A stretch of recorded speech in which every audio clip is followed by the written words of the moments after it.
Use the 80% approach. In this episode, I am going to help you understand how to liberate yourself from perfectionism, because I was a perfectionist for many years and I finally got liberated. And if you're like me, I'm going to show you how you can be broken free, liberate yourself from that perfectionist attitude.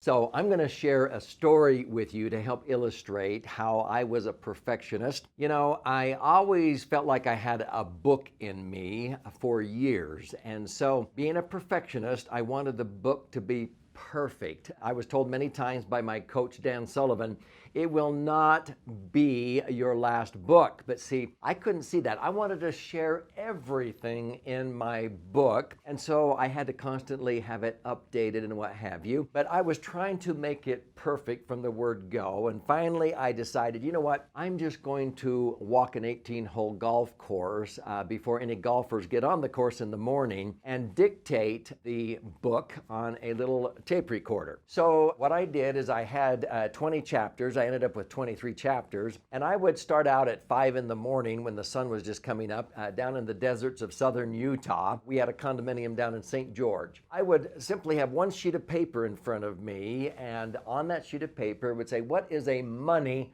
myth? A myth conception about money. And what's the myth? What's the truth or the reality that dispels that myth? And what are the best strategies to overcome it so that you don't buy into the myth and miss out on fortunes? In fact, the name of the book I decided would be Missed Fortune, because of the fortunes people miss out on when they simply don't know what they don't know, and they have these myth conceptions about money. So I did that, and finally I got the book spit out, so to speak. I did it in a conversational tone mentally as I was walking around the golf course. I envisioned someone sitting across the sofa from me, and I was doing it in a conversational style. And so I got all 23 chapters dictated, and then it got transcribed by my secretary, and there were over 300 pages of transcripted materials, and it sat on my credenza for 10 years, waiting for me to take time to go through and edit and make it perfect. And every time I started reading, I go, oh, I need to update that. I need to change this. I need to change that. And it just sat on my credenza for 10 years, waiting for it to be perfect. Finally, I began to realize, why did I even want to write that book? It's so that when people would come and meet with me and I had suggestions on how to optimize their assets and minimize taxes, if they would read certain chapters in my book before they came, I could start at this level of understanding and talk about how those concepts apply in their set of circumstances, instead of having to teach them from the basic levels and take an hour and a half saying the same thing over and over again. And I felt like a worn-out record player, right? I decided to simply print one of the lengthy chapters. It was over 60 pages, and I printed that in sort of a little booklet, a handout. And oh my heavens, when my clients would read that chapter between the second appointment and the third appointment, they came in understanding at this level. I thought, what has taken me so long? It's because I've been waiting for it to be perfect. So Dan Sullivan, my coach at the time, he told me how to break free from that perfectionist trap, this idea where we have to be perfect. And he says, use the 80% approach. So here it is. Dan told me, Doug, whenever you have that book 80% there, print it, release it. Whenever you have a recording, just say it, record it, print it, send it. Quit waiting around till it's perfect. Just print it and then get feedback from the people that you gave it to. Oh, I almost went into withdrawal thinking about releasing something that wasn't perfect. He says, no, this will be the best R&D that you can have by sending it out to people who want the information. They want the information.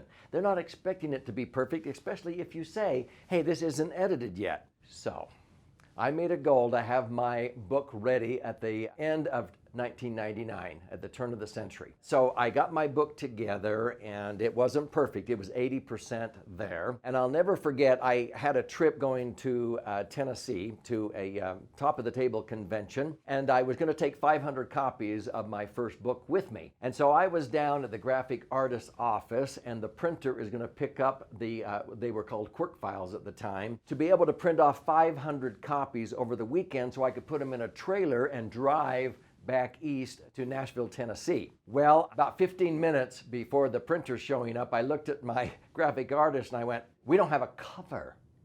We don't have a cover." Now, my publisher later became Time Warner, and they would take 3 months designing a cover for my book. We had 15 minutes.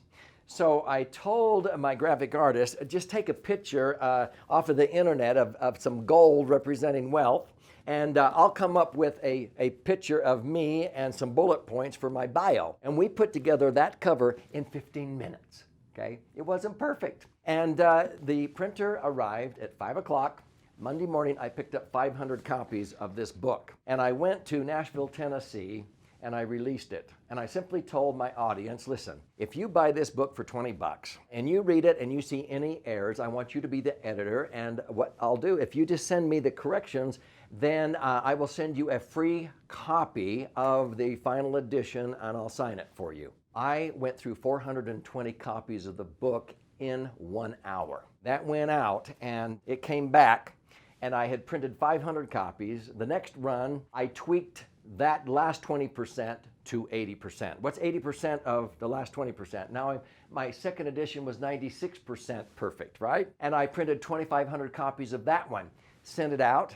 I got feedback, and now the last 4% I tweaked to 80%. My third edition was now 99.2% perfect. When the fourth edition came out, it was pretty much perfect. There was only 1 or 2 little typographical errors in the thing. If I had waited until the book was perfect, it would still be sitting on my credenza 20 years later. But instead, I had editors for free. Do you know that Time Warner, my publisher, they have 17 editors go through and they still don't catch everything? I had editors free give me feedback on the book. And so by the fourth edition, this was the final, and people appreciated it, and it became a bestseller.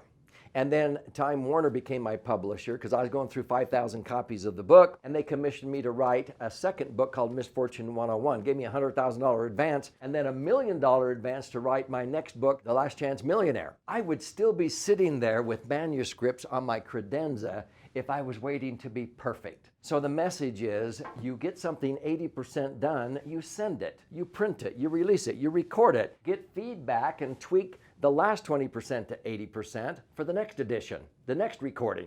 And then you tweak that one to 80%, and pretty soon by the fourth edition or the fourth recording, you will be almost perfect on that, but at least people will have the information. Otherwise, I would have never become a best-selling author. You could not convince me in a million years. So what's the real message here? If I waited until everything was perfect and all the dominoes were lined up, if my wife and I had waited until the perfect time to start having children, when we could afford them, we'd still be childless today. We just knew that we needed to start our family. We ended up with 6 children. Somehow we made it. But if I called the chief of police and I said, listen, I want to go to a basketball game tonight. I want to watch the Jazz in the home state where I live, Utah, play the Chicago Bulls or whoever, but I don't want to leave my house to go down to the arena, which is 20 minutes away, unless all the lights are green. Now, he would think he was talking to some kind of a nut,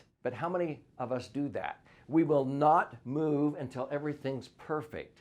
If you just get in your car and get in motion, and you get to the first intersection, and if it's red, pretty soon it turns green. You do that, and 99% of the time you'll be to the ball game on time if you just get in motion. But if we wait around for everything to be perfect, we'll never leave our original origin to get to the destination we want. The key is to do it.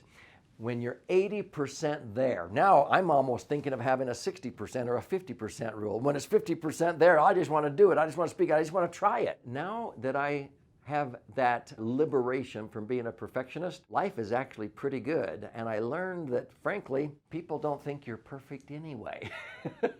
And that was a surprise. I didn't want to be seen for imperfections or mistakes. No, we all make mistakes. So quit waiting around until everything's perfect, because nobody thinks you are anyway. And the more you get feedback, the more perfect you will become. So if you want to learn how to do this, click here. I talk about these kinds of principles in a lot of my various publications, but I would love to give you free a copy of Entitlement Abolition, one of my favorite books that talks about these concepts and many more. You can go to entitlementabolitionbook.com and get a free copy sent to you. It's 200 pages of information, 12 chapters. You just pay $5.95 shipping and handling, and you will enjoy this. You can also get the audio version or even register for a master class, and this will help you maybe in some of the areas of your life where you didn't want to put that foot in the water until everything was perfect. No, you need to jump in and do it.